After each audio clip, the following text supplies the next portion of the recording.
going on, guys? Hope you're having a great day today. Welcome back to the channel. So today we're going to be talking about Madden 21's gameplay deep dive. EA did a stream last night going over it, and I thought that we should talk about it today, and just so you guys can know what's going on. So, overall I would say that, a lot of fixes that should have been fixed. There are obviously not a lot of new features, so I don't think any new features really, maybe two that they've added, so that's to be expected because the game is an absolute just mess right now. So they did shortcut fixes, and we're just gonna go over it, and I'm gonna let you know what I think about the fixes that they made, the improvements, and yeah, so let's just get right into it. So I guess the first thing that they wanted to talk about was run defense.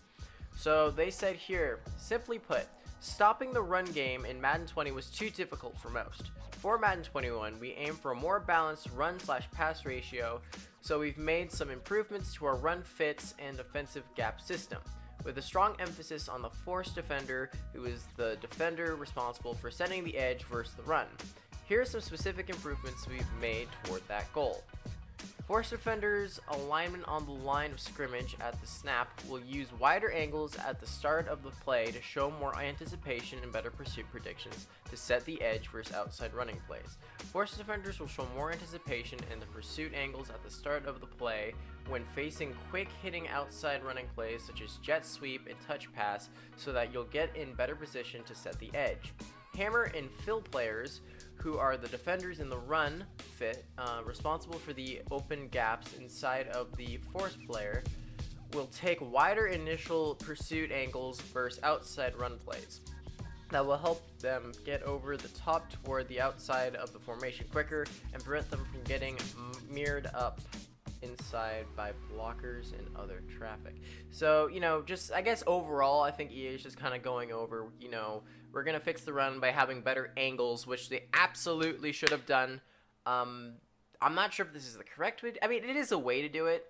I guess we'll have to find out. They just also kind of added on how defenders will have better anticipation of the ball carrier's movement by taking smarter angles while/after shedding blocks. So just a lot of block shedding, angle adjustments and stuff like that. So, not bad. Then they kind of get into tackling improvements. In addition to the upgrades to our run fit system, we know how important tackling is to run defense as well. We didn't just add the new breakdown and pile-on tackles, we also made some core improvements to existing tackling systems to make tackling more accessible and a stronger part of countering the run game. So they're also using tackling to just fix up the run so it's not as powerful. They said that defenders will now be much more aware when they are engaged in blocks near a ball carrier, and they will target or trigger tackle attempts from these engaged blocks inside the trenches and in the open field versus impact blocks. They also added on hit sticks, and dive tackles have been tuned to make them more accessible and functional, all of which come together with our new breakdown tackles for a more intuitive defensive experience. Okay, so they also addressed the hit stick there in the dive, because everybody knows if you played Madden 20, you try to dive, you'd miss. Absolutely was trash. So yeah. Anyway, location-based tackles, and obviously they went over this in the trailer that you're seeing right here a little bit, but we're just going to talk about a little bit more. So one of the new features that has been the Madden dev team really excited is location-based tackles. These are tackles where you'll see the running back reach the ball out for the pylon at the last second to get the critical touchdown, or where the tackling defender will struggle and strain to keep the ball carrier from reaching the first down sticks on a huge fourth down. Here's a quick breakdown on how these work.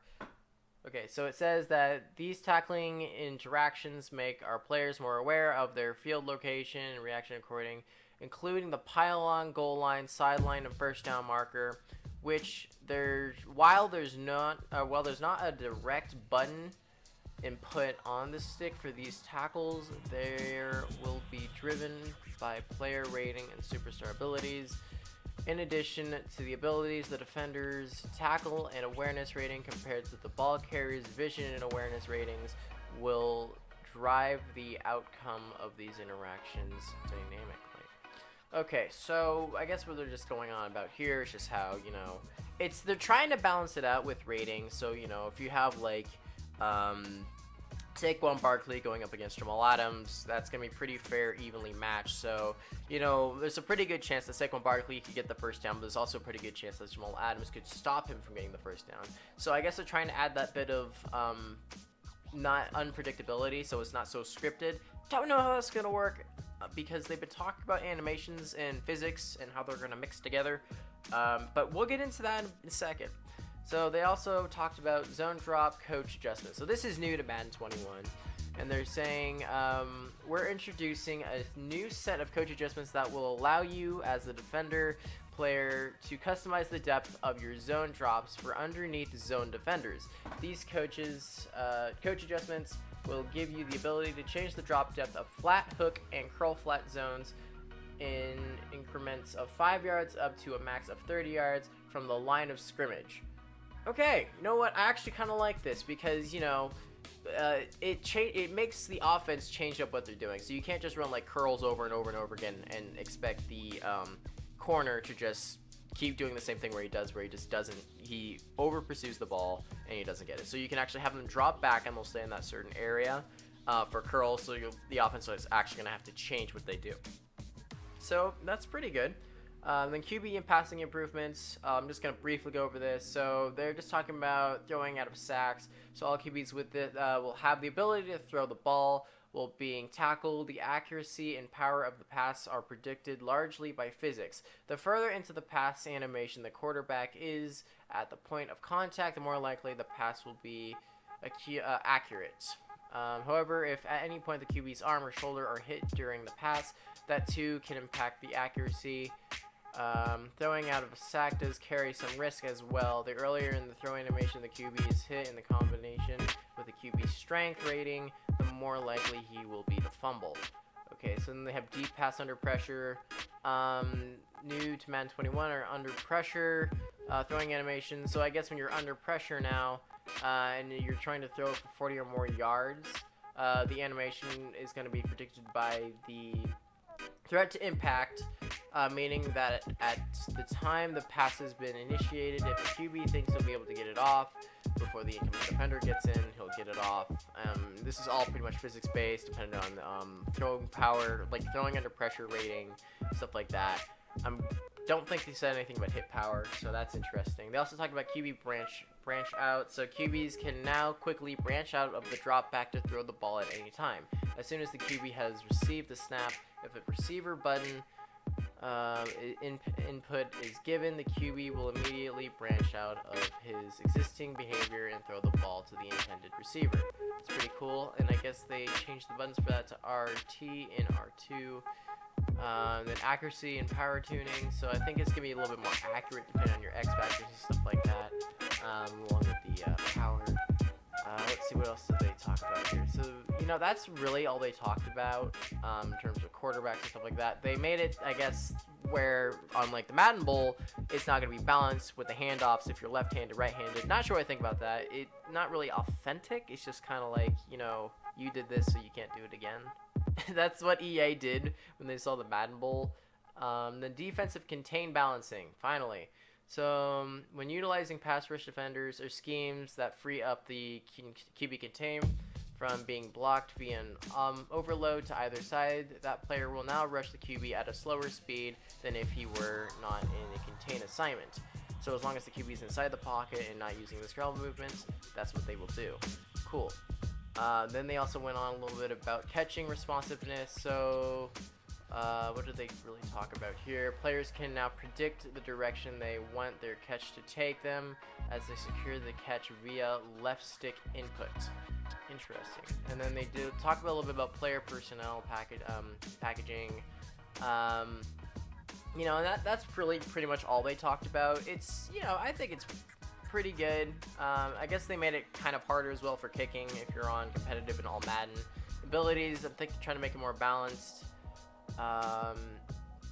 And then I guess a couple of other things that I'm just going to talk about are just like the pass rush and stuff like that. So unlike Madden 20, Madden 21, if obviously we all know that you can do a ton of different, like you have 4 attempts to get past the offensive line. Well, after a certain amount of those attempts, the offensive lineman now will remember what you tried to do for that pass rush and will build resistance against that, and that's pretty cool.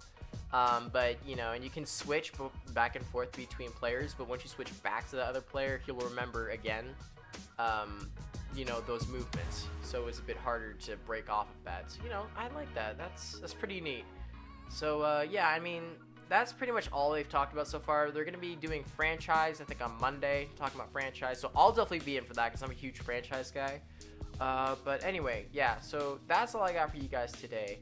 So if you like the video, hit that thumbs up button, subscribe, comment down below what you guys think about this. I mean, Madden 20, Madden 19 really just, not good. I could not play them the entire year. But, you know, Madden 21 is just a ton of band-aids, it looks like, that they're trying to fix. They're not, like, completely fixing the game. They're just like, well, since you did this last year, we don't want you doing that, so we're just going to make it so you can't have the choice to do that, which is interesting. But anyway, yeah. If you like the video, please like the video, and I'll see you guys later.